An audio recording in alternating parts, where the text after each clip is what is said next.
नमस्ते गाइस। और आज की फाइट वीडियो में सबसे पहले बात करते हैं लाइट वेट फाइटर अरमान सरूकिन के बारे में, जहां पर जस्ट लाइक इलिया टोपुरिया अरमान सरूकिन का भी एरियल हवानी के साथ इंटरव्यू आता है और यहां पर जितनी भी बातें इलिया ने की थी अरमान को लेकर उन सब का रिप्लाई देता है अरमान सरूकिन। और इसी के साथ अरमान ने एक बहुत ही ज्यादा क्रेजी टेक ली है, तो उसके बारे में भी बात करेंगे। बट सबसे पहले जब अरमान सरूकिन को इलिया टोपुरिया की क्लिप दिखाई जाती है जहां पर इलिया बोल रहा होता है कि अगर उनकी फाइट हुई तो वो पहले ही राउंड में अरमान सरूकिन के जॉ को ब्रेक कर देगा और अरमान सरूकिन कुछ भी नहीं कर पाएगा। अरमान इसका रिप्लाई हंस कर देता है कि गुड लक टू इलिया टोपुरिया, क्योंकि वो लिटरली किसी भी फाइटर को ग्राउंड में लेके जा सकता है इंक्लूडिंग इलिया टोपुरिया। वो बस इलिया को कहना चाहता है कि साइन द कॉन्ट्रैक्ट, क्योंकि अगर वो इतना ही ज्यादा कॉन्फिडेंट है कि उसके लिए फाइट बहुत ज्यादा इजी है तो फिर वो डक करके भाग क्यों रहा है। जस्ट साइन द कॉन्ट्रैक्ट और जस्टिन गेची की फाइट के बाद ऊपर मत चले जाना, क्योंकि इलिया को ये लगता है कि वो पहले ही राउंड में उसे नॉकआउट कर देगा तो नेक्स्ट फाइट उसके अगेंस्ट एक्सेप्ट करके दिखाए। इसके बाद थोड़ी सी और बात होती है इलिया की, जहां पर अरमान ये कहता है कि ऑलमोस्ट एक कंफर्म है इलिया टोपुरिया की नेक्स्ट फाइट या तो इस्लाम महाचेव के साथ होगी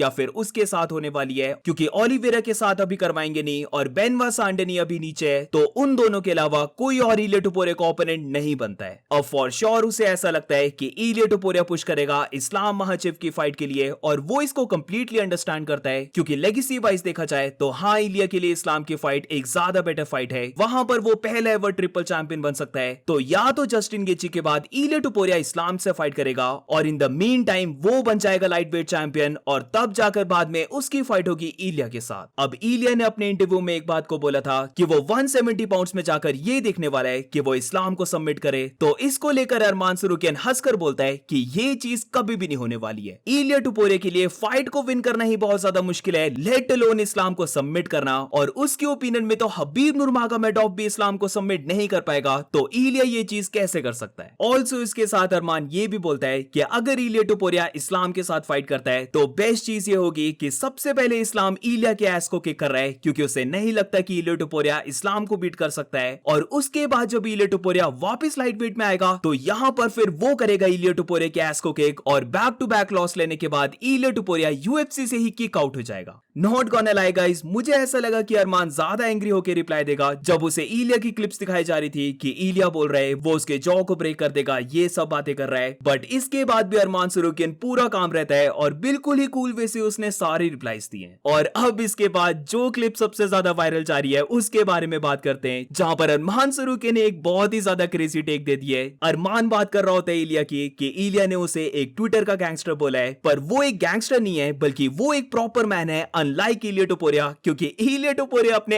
एस को शेव करता है। इलिया टोपुरिया एक मैन नहीं है क्योंकि वो अपने आर्म्स और लेग्स के हेयर्स को शेव करता है, तो एटलीस्ट वो एक मैन तो है जो शेव नहीं करता। अब ये बोलने के बाद बीच में 1-2 सेकंड का पॉज आता है जो कि मुझे बहुत ही ज्यादा फनी लगा। इसके बाद एरियल हवानी भी हंसने लग पड़ता है और वो भी ये बोलता है कि उसे कैसे पता कि इलिया टोपुरिया अपने एस को शेव करता है। तो यहाँ पर अरमान का कहना था कि उसने देखी है इलिया टोपुरिया की वीडियोस, इलिया टोपुरिया के आर्म्स और लेग्स बिल्कुल क्लीन लगते हैं, यानी कि कोई भी हेयर नहीं लगता है उसमें, तो जो भी लोग अपने आर्म्स और लेग्स को शेव करते हैं वो अपने एस को भी शेव रखते हैं। तो बहुत ही अजीब सा फॉर्मूला आ चुका है गाइस। अगर तुम्हें किसी का पता लगाना है कि किसने अपने एस को शेव किया है तो उसके आर्म्स और लेग्स को देखना स्टार्ट कर दो। अगर उसने अपने आर्म्स और लेग्स को क्लीन रखा है तो इसका मतलब ये है कि उसने अपने एस को भी क्लीन रखा है। बट क्वेश्चन यहाँ पर ये बनता है कि इसमें गलत क्या है। क्या पता कि इलिया टोपुरिया को बहुत ही ज्यादा हेयर्स आते हो इसीलिए वो क्लीन रखता हो, हु नोज। तो ये बोलना कि इलिया टोपुरिया एक मैन नहीं है क्योंकि वो अपने बालों को शेव करता है और अरमान के लॉजिक के अकॉर्डिंग प्रोबेबली अपने एस को भी शेव रखता है, तो ये चीज मुझे तो बहुत ज्यादा क्रेजी टेक लगी। एनीवेज इसके बाद अरमान लेटर ऑफ द वीडियो में वो वेल्थ के बारे में भी बात करता है, जहां पर इलिया का रिप्लाई करते हुए जिधर इलिया ने बोला था कि वो अपने फादर के मनी को यूज कर रहा है ये सब, तो इसको लेकर अरमान का ये कहना था कि डोंट बी जेलस इलिया टोपुरिया, कोई प्रॉब्लम वाली बात नहीं है, वो उसे भी थोड़े से मनी सेंड कर देगा। ब्रो जैसे मैंने कहा अरमान ने ये पूरा इंटरव्यू बहुत ज्यादा कूल रह कर दिया है, मजा आ गया देखकर। मुझे सच में लगा कि अरमान सरूकिन एंग्री होगा, बट अरमान यहाँ पर पूरा चिल था, गॉगल्स लगाए हुए उसने, और जो आंसर्स दिए अरमान ने वो भी बहुत ज्यादा सही थे। अब जितनी मैं इस्लाम महाचेव और इलिया टोपुरिया की सुपर फाइट देखना चाहता हूं, I am not gonna lie, उतना ही ज्यादा इंटरेस्ट अब बनने लग पड़ा है इलिया टोपुरिया और अरमान सरूकिन की फाइट में भी, क्योंकि एक बात सर्टेन है, अभी अगर हम लाइट वेट डिवीजन में देखें कि इलिया टोपुरिया की ऑन पेपर टफेस्ट फाइट कौन सी है, तो आई डोंट थिंक सो यहाँ पर कोई भी आर्ग्यू करेगा, अरमान की ही फाइट का लग रहा है कि वो इलिया के लिए सबसे टफ फाइट हो सकती है। और मूविंग ऑन, तो अब बात करते हैं वेल्टरवेट चैंपियन इस्लाम महाचेव के बारे में, जहां पर फ्यू वीक्स पहले जब डैना वाइट से पूछा गया था कि अली अब्दुल अजीज बोल रहा है कि इस्लाम महाचेव जुलाई में अपना रिटर्न करना चाहता है, तो डैना वहां पर कहता है कि अली झूठ बोल रहा है और प्रोबेबली इस्लाम अपना रिटर्न अगस्त के मंथ में करने वाला है। बट अब रिसेंटली इस्लाम महाचेव एक और फोटो को पोस्ट करता है और यहाँ पर तुम देख सकते हो इस्लाम ने हिंट दिया है कि वो अपनी नेक्स्ट फाइट जुलाई में कर रहा है। जुलाई में शायद से 2 इवेंट हो सकते हैं, एक तो कंफर्म है 11 जुलाई को हो रहा है यानी कि इंटरनेशनल फाइट वीक हो रहा है, वहां पर तो इस्लाम फाइट नहीं करने वाला है क्योंकि मोस्ट लाइकली कॉनर वहां पर मेन इवेंट होगा। तो उसके बाद लेटर अगर जुलाई में इवेंट होता है यानी कि UFC 330 होती है तो वहां पर इस्लाम अपना रिटर्न कर सकता है। वंस अगेन मेन क्वेश्चन ये बनता है कि इस्लाम किसके साथ फाइट करेगा। अभी तो लग रहा है 2 ही फाइटर सबसे आगे हैं, एक तो इयन गैरी है और दूसरा है माइकल मोरालेस। और अब मूविंग ऑन, तो अब बात करते हैं एक फाइट मैचअप के बारे में जहां पर UFC 329 की पहली हमें प्रॉपर फाइट मिल चुकी है,